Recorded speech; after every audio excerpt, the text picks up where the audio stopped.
Deep yogic breathing. Sit upright on the floor. In the beginning, it is not necessary to sit in lotus posture. Easy posture, Thunderbolt posture, or warrior posture are suitable for beginners.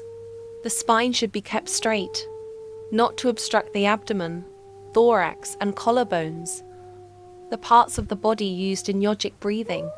Breathing should always be done slowly and smoothly, through the nostrils, never through the mouth.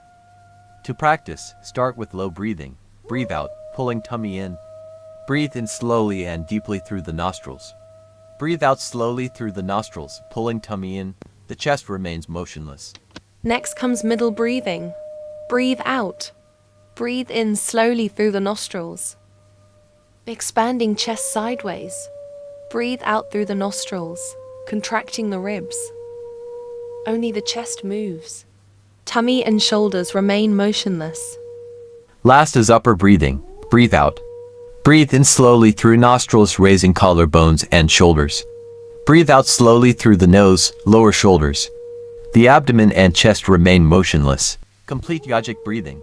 It starts with a deep abdominal breath and continues the inhalation through the thoracic and into the clavicular areas. To breathe out, the tummy is first pulled in. Next, the thorax is lowered, and last, the collarbones and shoulders are lowered. All steps in single, continuous, smooth movements. Allow a short pause between inhalation and exhalation. Once mastered, the breathing should be to the ratio of exhalation to inhalation 1.